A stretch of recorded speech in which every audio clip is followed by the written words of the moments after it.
Well, can Donald Trump just throw over the game board of voting rights, violate the Voting Rights Act, and sign an executive order that makes demands on states about how they run their federal elections? I don't think so. And I tell you why on a recent edition of Legal AF, the podcast, which I do with Karen Friedman, Agnifilo on Wednesdays, and with Ben Meiselas on Saturdays. And here's a clip. You're on Legal AF, the midweek edition, of course. Karen, tell our audience about what Trump just tried to do or is trying to do by executive order on voting. And then we'll talk about what I'm sure the states are going to do in response. Yeah, so another executive order. Trump really loves these executive orders. This one's called Preserving and Protecting the Integrity of American Elections. And boy, is this one a doozy. This one rolls back, 20 years of voting rights and everything that people have been fighting for so long. This is a Republican's wet dream, excuse my, grossness, but it's absolutely unbelievable what they put in here. And it's quite well written in the sense that clearly they must have some good lawyers working on their team because they're trying to make it as bulletproof as possible. Now, let me explain why I say that.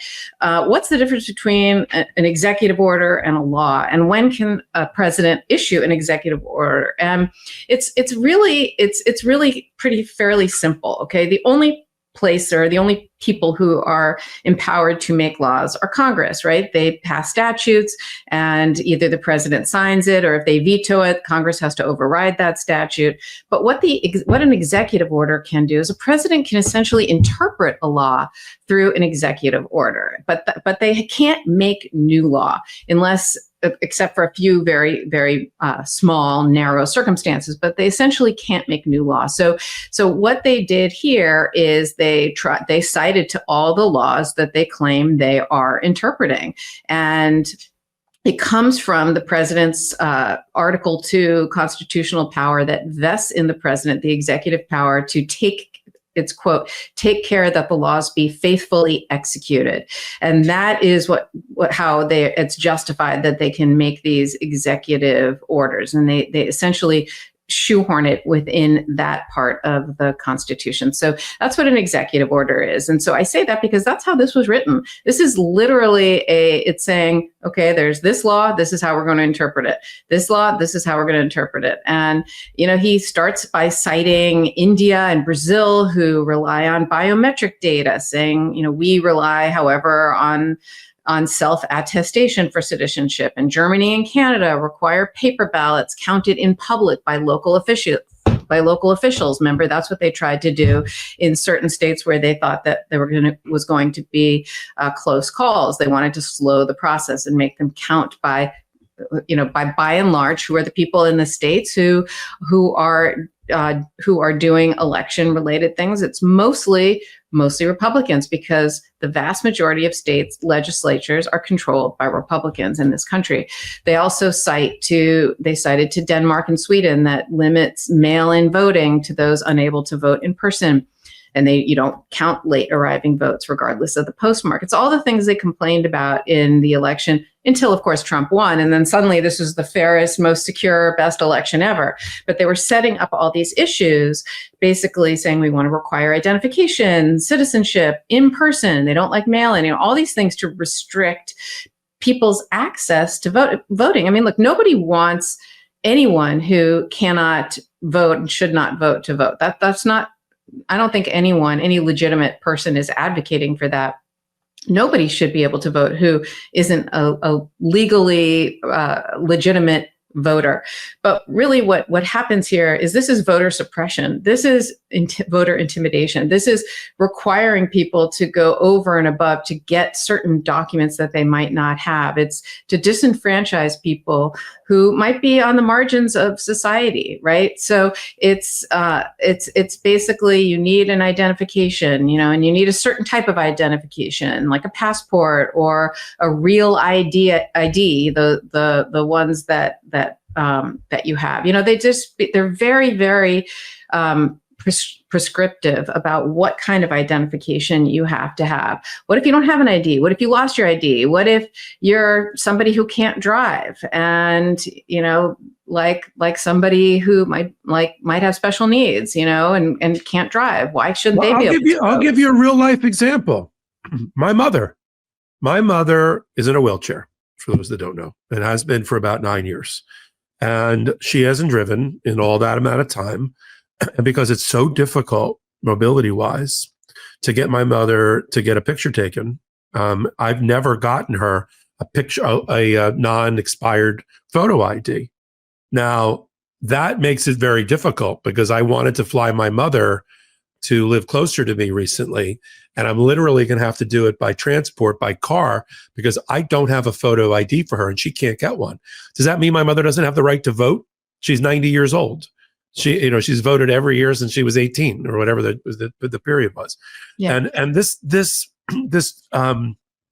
callousness about the Trump administration. Social Security recipients are going to have to check in with like their probation officers on a weekly basis to Social Security, a Social Security phone line that they've cut funding for and field offices for. They got to check in because we got to get to the bottom of the 1% of fraud that's going on in Social Security. It all falls into the same boat. We don't care what barriers to entry that we create, as long as it screws the Democrats and those that aren't MAGA. That's it. Let's just call it out. Sorry, Karen. Once my mother got in my head, I got very fired up. No, I get it. Look, I have an adult child on the autism spectrum. Mm-hmm. She's never going to drive. And, it's a challenge to get an identification for her. I mean, and it's everybody has, I'm sure, an example, a real life example of somebody who isn't in necessarily this is easy for, right? Or it's if you read the executive order and you look at it, it's issue after issue that they tried to impose in the last election to create these barriers for people to come and be able to vote. I mean, I was thinking of military officials who are overseas and who are fighting for our country, and they might not have been, they might be in a war zone and couldn't get their mail-in ballot in time in the mail. Thank you for your service, but you're disenfranchised. Exactly. I mean, there's or look at college students, college students don't always have a passport or don't always have their ID with them, or, it's just really, we've come so far over the last 20 years of allowing more access to voting and allowing people to vote in lots of different ways.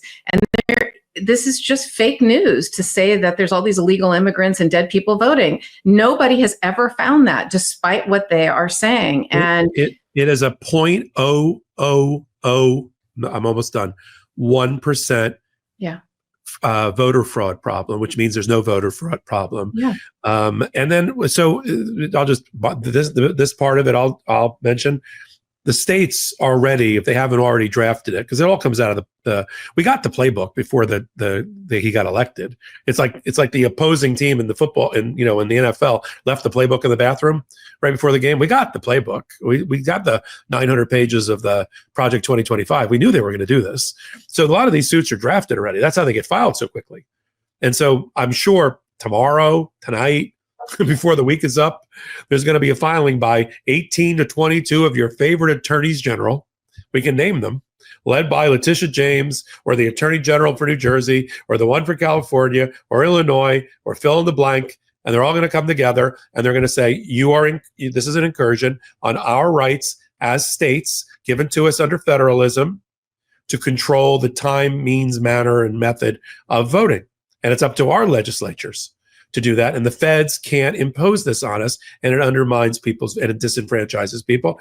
And then we're going to have to see what court they file it in. We know it'll be in DC or it'll be up in New Hampshire, Rhode Island, California, or the like. And it's coming. And it's going to, again, be, as I've only half joked, I've said to the Supreme Court justices who watch this show, cancel your summer vacations. Welcome back. Full-length podcast we call Legal AF for a reason. If you didn't know why we call it Legal AF, now you do. Wednesdays and Saturdays at 8 p.m. Eastern Time on the Midas Touch Network. And then we got this great Legal AF YouTube channel we do in collaboration with Midas Touch. You're here, Legal AF MTN. Hit the blue subscribe button. Help us continue to grow that channel and help us by word of mouth organically grow Legal AF, the podcast. We're top 10 in the world. That's a testament to you and our continued growth by word of mouth. We're grassroots without outside investors. We're completely independent, and we need your help. Take the clip, send it off to people in your life, and ask them to join our journey as part of their own. So until my next Legal AF hot take on Midas Touch, podcast with Karen Friedman, Agnifilo, or Ben Meiselas, or Legal AF work that I do on the YouTube channel, I'm Michael Popok, and I'm reporting. In collaboration with the Midas Touch Network, we just launched the Legal AF YouTube channel. Help us build this pro-democracy channel where I'll be curating the top stories at the intersection of law and politics. Go to YouTube now and free subscribe at Legal AF MTN. That's at Legal AF MTN.